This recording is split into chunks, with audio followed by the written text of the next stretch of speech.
everybody. Welcome back to Airtime, the Jordan years. I'm Jack Edwards. Well, where could he go from here? In the spring of 1993, after 21 months of virtual non-stop basketball, through 2 championship seasons and the 1992 Dream Team Olympic experience, Michael Jordan couldn't go anywhere without attracting attention. When he lost $57,000 gambling, it was, in percentage terms, not much for a man making tens of millions, but it seemed an outrageous sum in absolute terms to most. Then Jordan had to answer to never-proven allegations that he lost $1 million playing golf against a hustler turned opportunistic author. When Jordan's father was murdered, he even had to mourn publicly.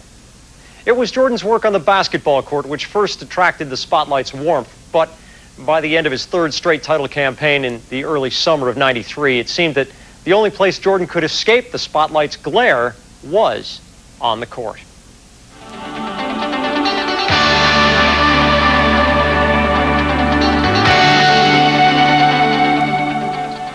This year was a personal gratification, because of the stuff that I dealt with.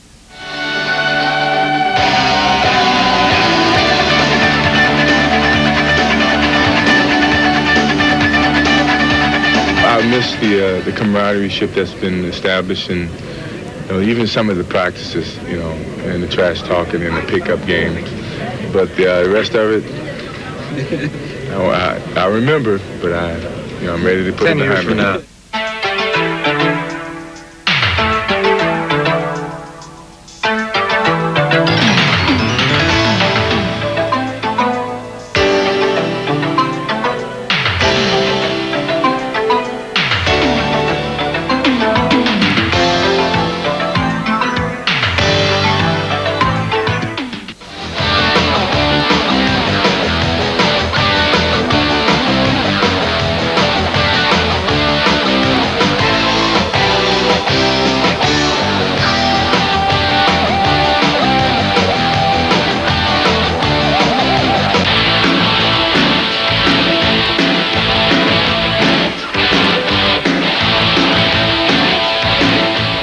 If you'd have got thrown out, half the people would have left. The vendors would have lost money, scalpers would have lost money, ball boys would have lost money, everyone would have lost money.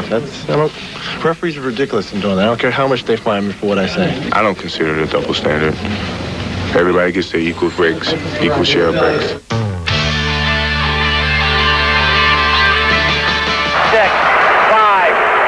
Michael Strip got it back, 3, 2, Michael falls, fires, yeah!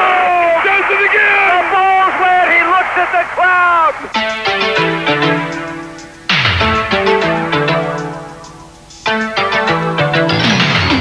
He started chasing and wanted to double up the bets, make the bets bigger.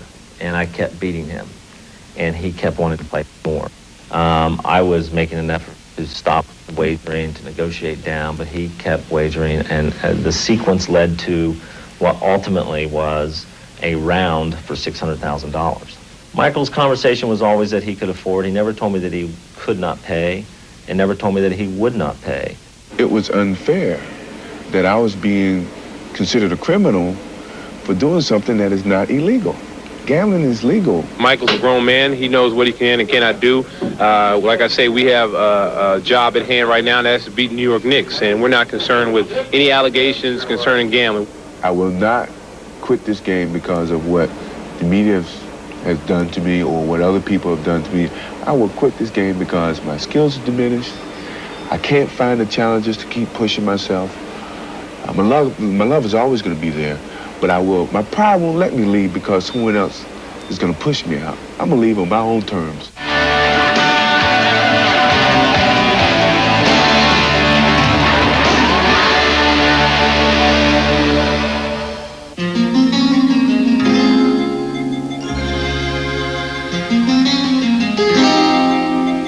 Mr. Jordan had pulled off the side of the road to rest for a while, and he was shot to death while in his car and was taken to the state of South Carolina and placed into the swamp where he was found.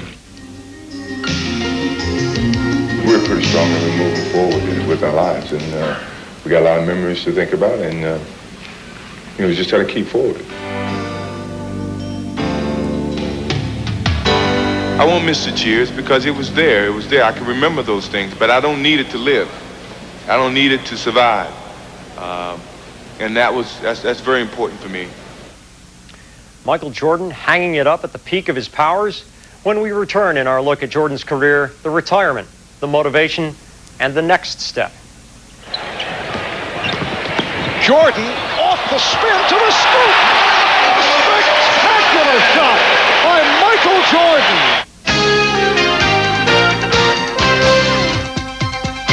Rebound, Cartwright off to Paxson.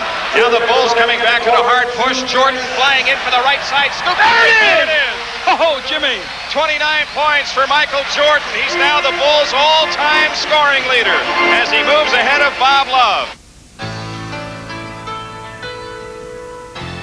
One of his biggest fans, Commissioner David Stern, was conducting an investigation into Michael Jordan's off-court association with a gambler. In the post-Watergate era, taking down an icon is the biggest prize in journalism. Yet, as hard as so many chase the prize, no reporter ever has shown that Jordan did anything more sinister than choosing his associates foolishly and gambling what, to most people, seems an absurd amount of money. By October of 1993, Jordan's life was a mobile mob scene. Everything he did was news, and nothing was more newsworthy than his retirement. Here's the way we covered it.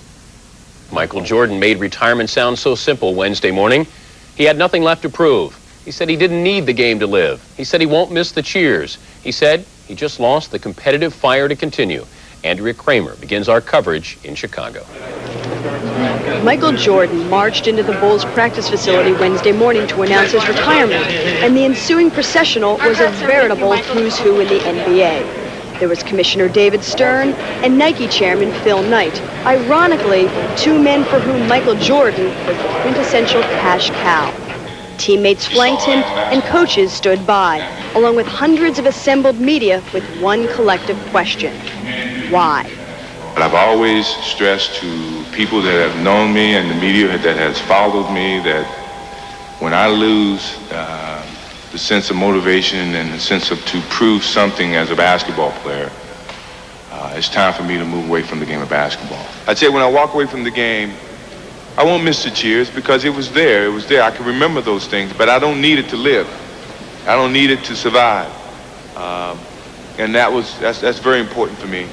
What was your reaction when Michael called you to tell you of his decision? I said I thought it was great that somebody that has the ability and the financial capacity to say life is sufficiently short that I'd like to try something else. I congratulated him on it.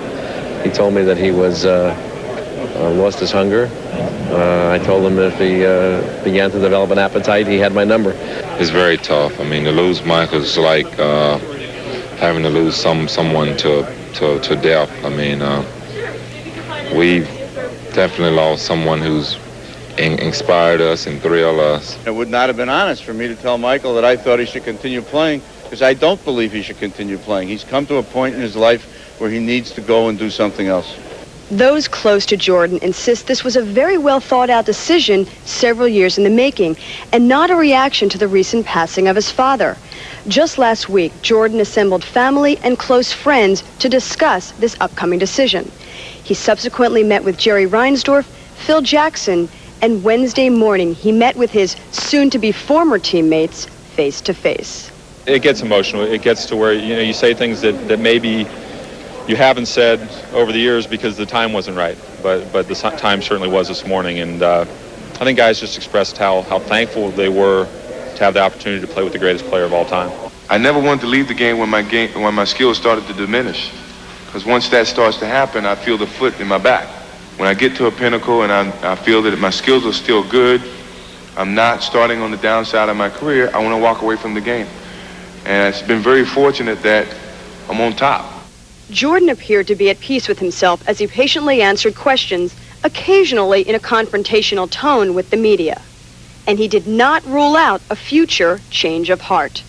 5 years down the line, if that urge comes back, if the Bulls have me, if David Stern lets me back in the league, I may come back. But that's an option that I would never close on. I like to have that option. I don't expect him to come back, but it wouldn't surprise me if he did. I think that I've urged him in making this decision to leave the door open. After his announcement, Jordan went to, naturally, play golf.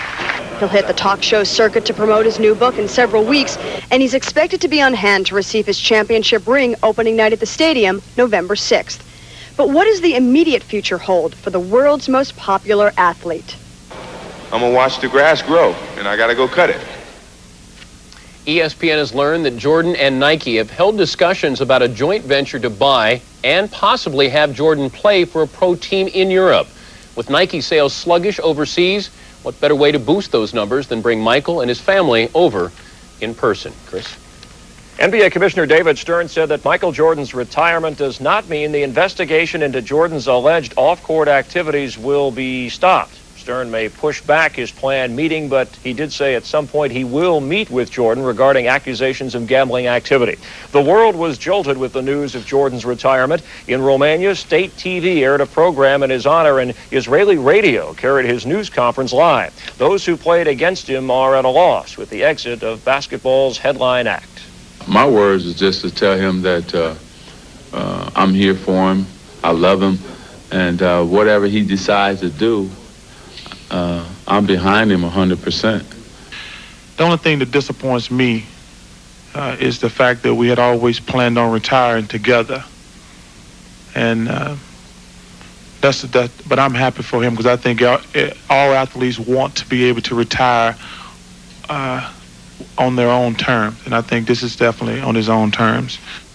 I can guarantee you people, I may not believe it now, but in 5 years people will be saying, Michael who? And that's the way it is in this league. It's going to be, someone's going to come out, maybe it's Shaquille, someone's going to come out and dominate, and the names on the back of the jerseys change. The league just keeps rolling on.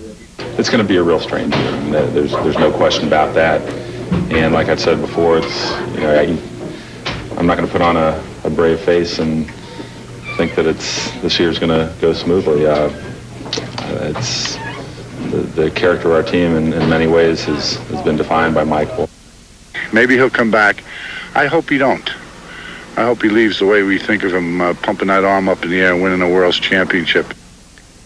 Well, Frank Layden would have a couple other reasons for hoping that Jordan wouldn't come back. 1997 and 98 in the NBA Finals. When our retrospective continues, a look at where Jordan stood historically when he said he was walking away from basketball. Jordan setting a screen from Larry Bird. Against Lever. Wow. He's not being a very gracious host to this Westball club. Roger trying to return it. And here's Jordan to the open floor. Michael Jordan. When Michael Jordan announced his retirement in 1993, his 9 years with the Bulls had blown away the franchise's last 9 before him. The playoff line is most vivid. 23 times more playoff wins with number 23 than in that span before him. We put those first 3 titles in perspective in a minute. The fans can smell it now. 20,000 career points by Jordan. That ball is tapped away to him. Will he get it here? Yes! Michael Jordan. 35 points. The 18th player in NBA history to reach the plateau. Pippen finds Jordan. There it is. Rodman is on him one-on-one. 5 seconds to go. Jordan off the glass. In the autumn of 1993, there was only speculation that Michael Jordan might someday return to the NBA. Charlie Steiner lent this perspective of what Jordan had done and how he had done it. I can only imagine what it was like seeing Babe Ruth, because I think this man, I used to say was the Babe Ruth of basketball. I've now come to believe that Babe Ruth was the Michael Jordan of baseball. Babe Ruth is still the most famous name baseball and maybe American sports has ever produced. If not the Babe, then certainly in the second half of this century, the most recognized and popular athlete has more than likely been Muhammad Ali.